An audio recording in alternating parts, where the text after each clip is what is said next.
안녕하십니까. 생명지기를 자처하는 김세환입니다.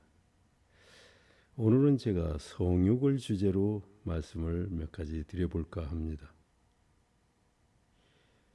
현대사회에서 성육 참 거추장스러운 화두인 것 같습니다.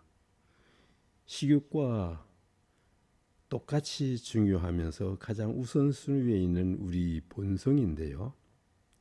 왜 성욕이 인생의 걸림돌이 되기도 하고요. 사회의 문제가 되기도 합니다. 예전의 어느 명문대 교수, 애둘러 말하지 않고 바로 말씀을 드리면 연세대의 마광수 교수죠. 워낙 유명해서 누구나 아는 분입니다. 처음에 장미여관인가요? 그 소설로 해서 베스트셀러에 오르락내리락 하면서 이 소설이 음란물 시비에 말렸습니다. 교수는 법정에서 유죄 판결을 받고 소속 대학에서는 해직과 복직을 번갈아 하면서 사회의 주목을 받았습니다. 2016년 정년 퇴임을 앞둔 그에게 기자가 왜 그렇게 성이라는 주제에 파고드는지 그 이유를 물었습니다. 그의 대답은 간단했습니다. 너무 중요하잖아요.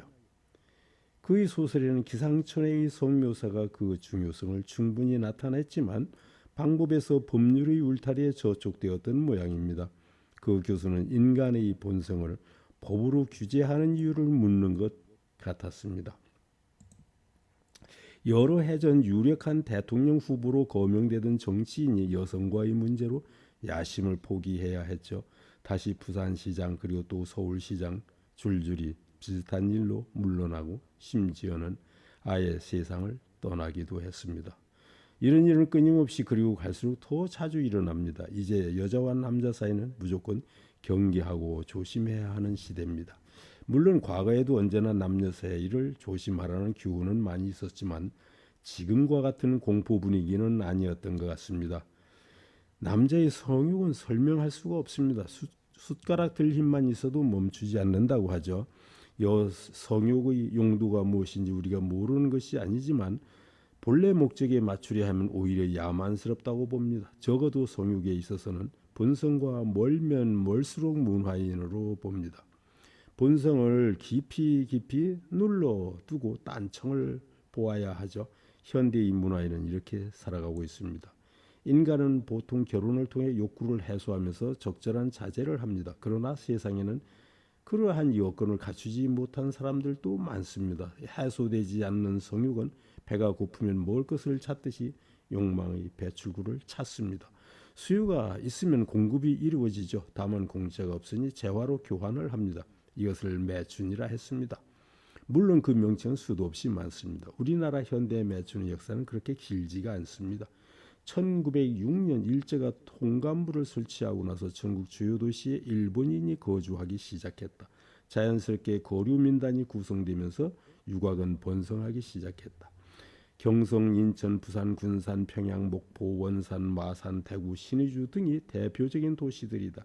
당시 일본인 장기 수만 1천 명에 이르는 것으로 추정될 정도로 유곽은 급속도로 번성한 것으로 보인다. 특히 일제가 주요 도시를 철로로 연결하면서 유곽이 철도의 인근에 자리 잡기 시작했다. 일본인을 위한 유곽은 철도 건설 문제로 한국에 온 철도 회사 관계자들이 주로 이용하는 곳이었다. 현재까지 존재하는 성매매 직결지도 이 즈음에 등장하기 시작한다. 일본의 침략과 동시에 우리나라에서 일본인들이 성매매 산업을 벌였다. 사람이 가는 곳에 성매매도 따라간다는 도식을 보여주었다.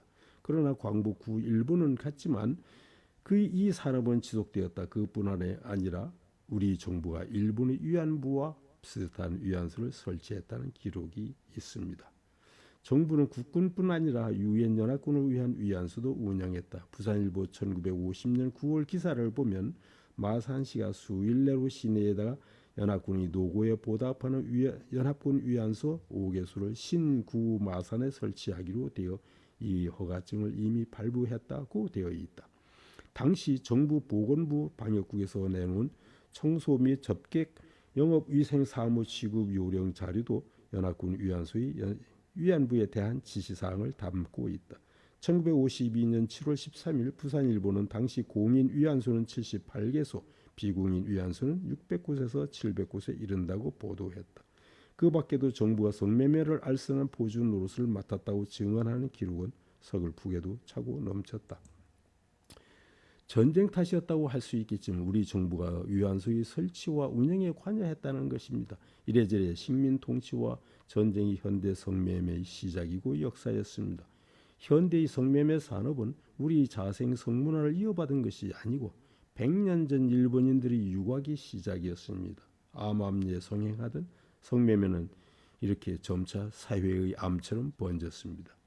2000년 종합경찰서장으로 취임한 김강자 서장은 성매매와의 전쟁을 선포하고 미아리 텍사스촌이라고 불렸던 집창촌에 대해 대대적인 단속을 벌여 미아리 포청천, 미아리 저승사자 등의 별칭을 얻었습니다. 김 서장은 미성년 성매매 근절과 성매매 여성들의 인권 문제 해결 등을 위해 집중 단속을 벌이면서 미아리 텍사스촌의 성매매 업소를 크게 줄였습니다. 그러나 김 서장의 소신은 얼마 가지 않아 바뀌었습니다. 2004년 9월에 정부는 성매매 특별법을 제정 시행하였습니다. 성매매 특별법은 성매매를 목적으로 하는 인신매매를 근절하고 성매매 피해자의 인권을 보호한다는 취지로 제정되었습니다. 그러나 이 법률은 많은 논란을 일으켰죠. 2012년 7월 화대 13만 원을 받고 성매매를 하다 단속에 걸려 재판에 넘겨진 김모 여성이 법원에 성매매 특별법의 위헌 법률 심판 제청을 신청하였습니다. 헌법재판소는 신청을 받아들였고 2015년 4월 9일 성매매 알선 등 행위의 처벌에 관한 법률 관련 공개 변론을 열었습니다. 여기에 김 전 서장이 성매매 여성 측 참고인으로 출석하여 성매매 특별법 위헌 주장을 펼쳤습니다. 자신이 서장으로 있을 때와는 전혀 다른 모습이었습니다. 김 서장은 2004년 퇴임하면서 이미 자신의 소신을 바꾸었습니다. 즉 생계형 성매매 여성 대부분은 빈곤과 낮은 교육 수준으로 다른 직업을 선택하기 어렵다. 특정 지역에 한해 성매매를 허용할 필요가 있다고 하면서 생계형 성매매 종사자는 합법화해 보호해야 한다는 주장을 하였습니다. 이것이 김 서장이 단속 현장에서 직업 여성들의 실상을 보면서 깨달은 결과였습니다.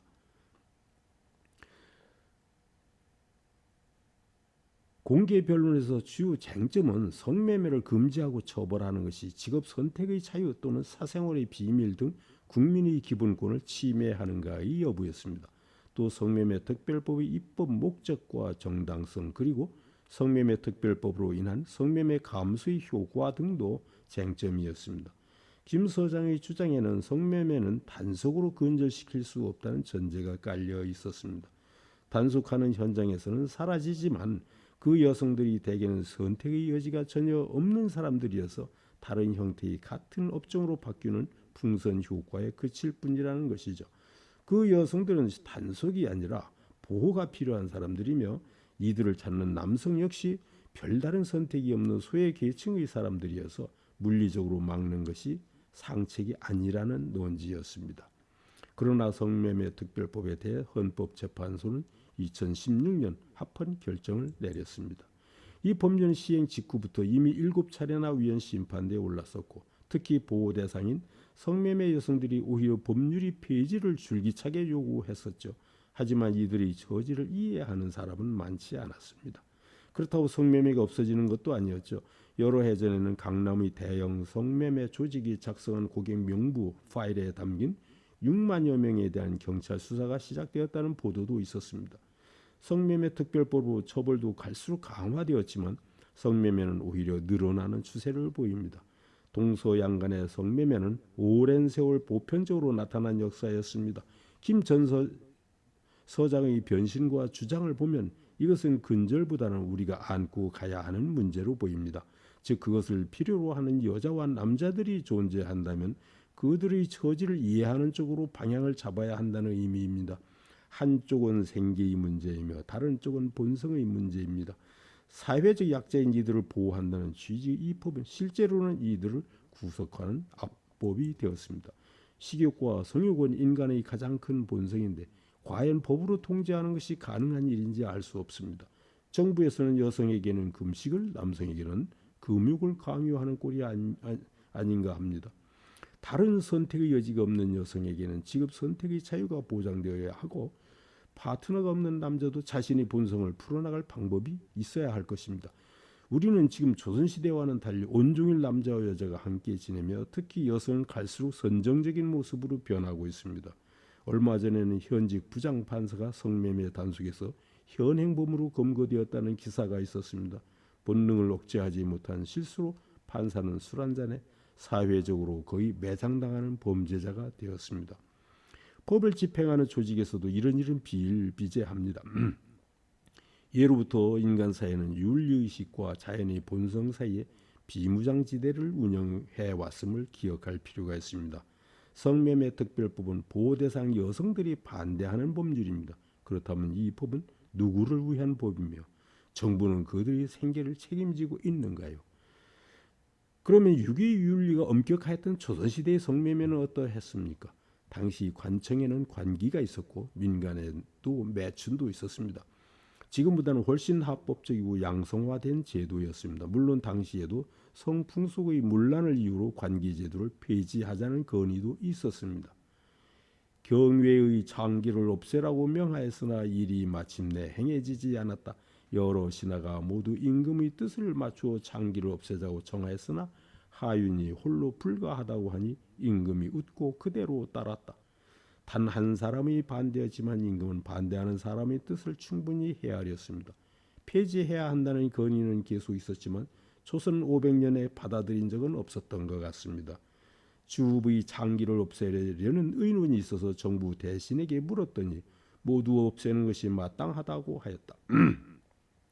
공에게 이 말이 미치기 전에 사람들은 모두 그가 맹렬히 반대할 줄 알았는데 공이 이 말을 듣고 웃으면서 누가 이 계획을 세웠는가?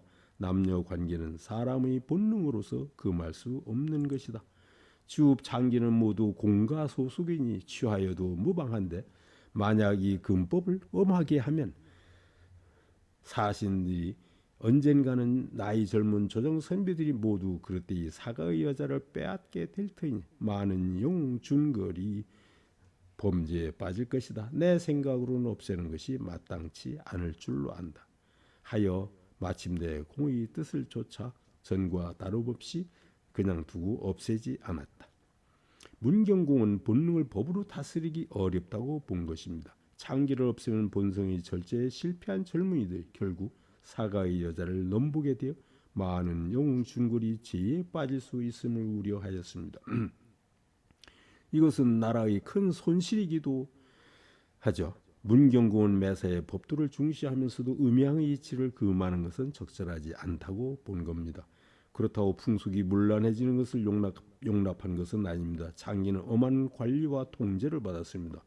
전라도 관찰사에게 하서하기를 국가에서 경외의 장기수를 둔 것은 노래와 춤을 가르쳐 연향에 대비하기 위한 것이다.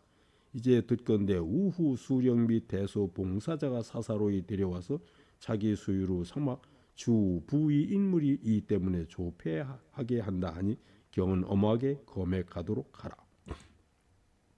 서울 밖에 장기소를 두어 기녀들을 배출한 것으로 보입니다. 이들은 엄연히 관청 소속의 기녀들이지만 관리들이 사사로이 취하는 작태도 있어 왕한테까지 보고되는 예들이 있었죠.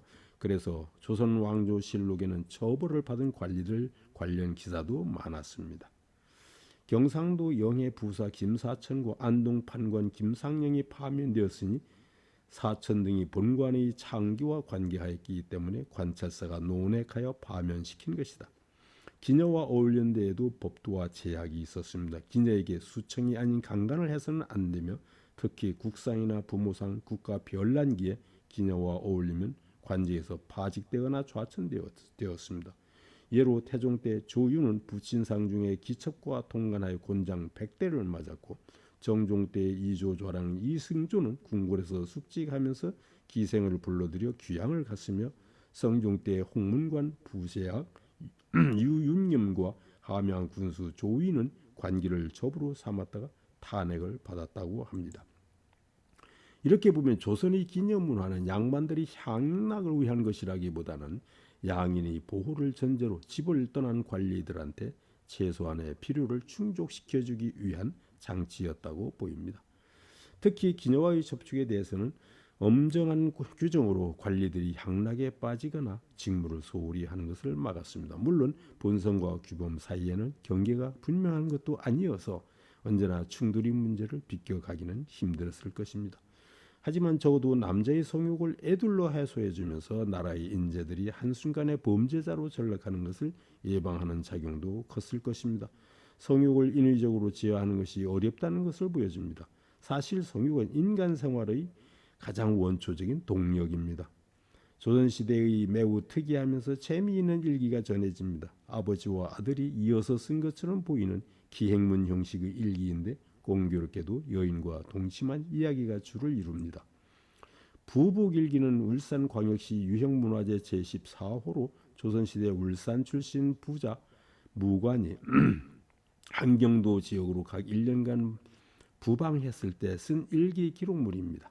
아버지 박계수국의 일기는 선조 38년 10월 15일 울산에서 출발하여 1년간 함경도 해령에서 부방 생활을 마치고 집에 도착한 선조 40년 1월 1일까지이며 아들 박취문의 일기는 인조 22년 12월 9일 울산에서 출발한 때부터 함경도 병영에서 부방 생활을 마치고 집에 도착한 인조 24년 4월 7일까지입니다. 부복일기는 한마디로 아버지와 아들이 39년의 시차를 두고 비슷한 여정을 적은 일기입니다. 여기에는 당시 풍속이 적나라하게 드러나 있습니다. 아래는 아버지 박계숙의 일기입니다. 을사년 12월 26일 이른 아침에 애춘이 어여쁜 여자와 함께 나를 찾아와 말하길 어제 저녁에는 긴한 일이 있었던 고로 심히 부끄럽습니다마는 부득이 오늘 다시 왔습니다 하였다. 이에 방으로 들라 하였다. 따라온 아리따운 여인이 나이는 16세인데 모습은 서시가 놀랄 정도이고 아름답기가 왕소군을 능가하였다. 나삼을 반만 여민 자태는 가을 구름 뒤에 숨은 달 같았고 비치색 소매에 웃는 모습은 봄 연못에 비친 연꽃 같았다.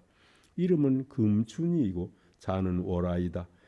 가사와 바둑 같은 기에도 능하지 않음이 없었고 또 검은고와 가야금에도 능하였다. 저녁 무렵까지 이야기를 나누었으니 어찌 춘정이 없으리요. 그러나 조심을 돌과 같이 지켜 끝내 가까이 할 뜻이 없었다. 저녁에 수령이 함경도 관찰사의 영을 받아 술과 반찬을 보내주었다. 내 숙소에서 여러 친구들과 함께 마셨다. 27일 또 쇠마가 되지 않아 머물렀다. 새해가 가까워지니 변방의 나그네의 근심이 만갈래로 갈라지던 중에 금춘 등이 스스로 와서 웃으며 말하길 낭군은 우리들을 비천하게 여기지 마시오.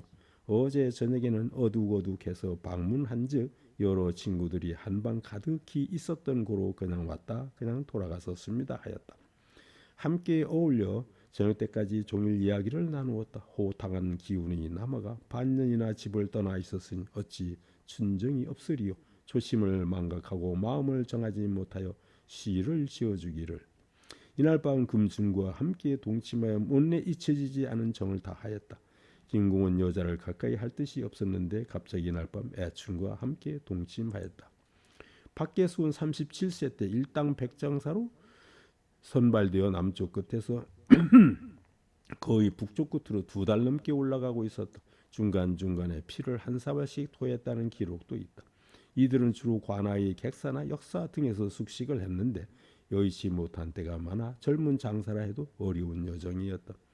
위에서는 쇠마를 기다리느라 며칠 더 머물게 되었음을 말한다. 여인들은 기녀로 보인다. 오가며 잠시 스치는 인연에 불과할 터인데 서로의 정이 닿을 때까지는 서로가 지켜야 하는 조심이 있었나 봅니다. 아들 박치문의 일기에는 좀 더 적나라한 기록이 있습니다. 을유년 1월 2일 유명한 기생 걸리게에 대해 듣고 저녁에 눈을 무릅쓰고 그 집으로 가서 동침하였다. 밤중에 함께 이야기를 나눌 때 나한테 묻기를 선달님 근처에 기생 연향이 있었는데 동침한 적이 없습니까? 라 하였다. 동침하였다고 한즉 아무 말 없이 옷을 입고 일어나 앉아 큰 소리로 통곡하였다. 그 어미와 남동생이 크게 놀라 나와서 그 이유를 물은즉 이 선달님이 어젯밤 연양이와 동침하였다라고 했다. 그러니 그 어미도 역시 통곡하였다. 괴이하여 그 이유를 물으니 연양은 당창이 있다고 하였다. 주객이 모두 낙심하여 걱정하면서 밤을 새웠다. 이날 밤 언양의 선달 이득영은 기생매 대향과 동침하였고 이화건 기생 막계와 동침하였다. 막계는 허리가 굽은 사람이었는데 원래 도사의 방기로 개골산에 놀러왔다 말에서 떨어져 허리를 다쳤다고 한다. 그러나 명기이다.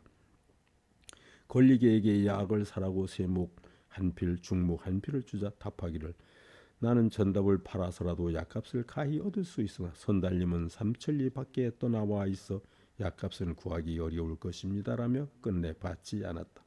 일기가 참으로 소상합니다. 당창은 성병 매독인데 중국에서 왔다 하여 당창으로 불린 것 같습니다. 온 식구들이 통곡하고 약값이 전답을 팔아야 할 정도라면 무서운 병이었음이 틀림없습니다. 그러나 주인공은 정작 이 병에 대해 다시 언급하는 것을 볼 수는 없었습니다. 이와 같은 매춘보다는 조선시대는 기녀와 양반들이 풍류 문화가 많이 전합니다. 특히 대부분 후손이 없는 기녀들이지만 풍류 남아들과의 교류를 통해 이름을 날린 기녀들도 많습니다. 임제는 호탕한 남자였습니다. 평양의 한우라는 기녀를 만나니 서로가 선남선녀라도 된 듯 즐거웠습니다. 앞뒤 가릴 것 없이 바로 이중을 떠봅니다. 북창이 맑다 그늘 우장 없이 길을 나니 산에는 눈이 오고 들에는 찬비로다. 오늘은 찬비 맞았으니 얼어 잘까 하노라. 평양은 북쪽입니다. 북녘 날씨는 좋다 해서 우비를 갖추지 않고 길을 떠나 나섰는데 찬비까지 맞게 되었습니다. 찬비란 기녀 한우를 빗댄 말입니다. 찬비를 만났으니 춥게 잘 수밖에 없겠구나. 그러나 한우가 어찌 이처럼 호방한 남자를 물리치겠습니까? 어이 얼어 자리 무슨 일 얼어 자리 원앙침 비치금을 어디 두고 얼어 자리 오늘은 찬비 맞았으니 너가 잘까 하노라. 어찌 얼어 잘 일이 있으리요. 나에게 원앙 베개 비취 입을 다 있는데 어찌 얼어 자리요. 이제 찬비를 만났으니 몸을 녹여 주무세요. 임제는 평양 도사로 부임하는 길에 황진이 무덤을 그냥 지나칠 수가 없었습니다. 술을 따라 무덤 속의 여인을 추모하며 시를 한 수 읊었습니다. 청초 우거진 고래 자는다 누웠는다. 홍화는 어디 두고 백골만 묻혔는다. 잔잡아 권할이 없으니 그를 쓰러하노라. 그러나 지금은 어명을 받아 부임지에 가는 길이었습니다. 이 소식이 조정에 전해지면서 임제는 부임지에 도착하기도 전에 파직이 되었다고 합니다. 기녀를 만난 것도 아니고 잠시 무덤에 들렸을 뿐이지만 관리 품위를 벗어난 행동이었던 것 같습니다. 황진이는 송도의 명차은후 재색을 겸비한 빼어난 기녀였습니다. 듣자니 화담 서경덕이 인품이 훌륭하고 학문이 깊다고 하니 찾아가 며칠을 머물며 가르침을 정했습니다. 밤마다 학문을 빙자해 유혹했지만 화담은 미동도 하지 않았습니다. 진이는 떠나는 수밖에 없었습니다. 그러나 화담도 속까지 그렇지는 않았나 봅니다. 아리송한 시조를 한 수 남겼습니다. 마음이 어린 후인이 하난 일이 다 어리다. 만중운산에 은혜님 오리오만한 지난이 부는 바람에 행여 긴가 하노라. 사람이 어리석으니 하는 일마다 어리석습니다. 이 깊은 산 중에 누가 오겠냐마는 바람에 나뭇잎 떨어지는 그 소리에도 그 사람인가 싶기만 합니다. 누군가를 기다리는 애틋한 마음이 간절합니다. 화담이 진이를 생각하며 적었다고 전합니다. 근엄한 얼굴로 보내놓고 바람에 나뭇잎 떨어질 때마다 귀를 기울이는 모습이 참 안타깝습니다. 절제력은 언제나 흔들립니다. 후에 이 시를 접한 진이는 고소했습니다. 내 언제 무신하여 님을 언제 속였관데 월침 삼경에 온 뜻이 전혀 없네. 추풍의 진한 입 소리야 낸들 어이하리요.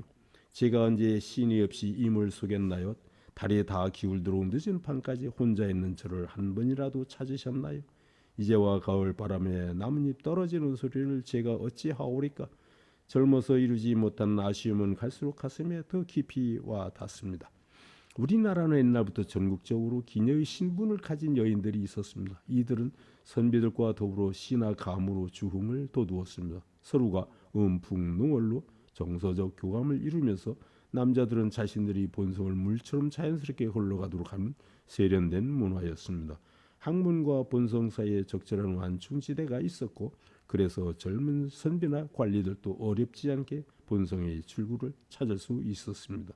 빗나가는 성욕이라 해도 언제나 제도권 안에서 해소할 수가 있었던 것이죠. 그러나 이러한 역사는 결국 일본의 침략과 함께 종지부를 찍었습니다. 이후로는 외래의 난잡한 성매매가 이 땅을 뒤덮었습니다. 결론적으로 말씀을 드리면요, 성욕은 식욕과 같은 순위에 있는 생명의 본성입니다. 식욕이 살기 위한 수단이라면 성욕은 삶의 목적을 이루기 위한 수단이라 하겠습니다. 생명이 번식을 하지 않는다면 태어난 의미가 없어지기 때문입니다. 생물에게 성욕은 사실 성스러운 성욕이라고도 하겠습니다. 감사합니다.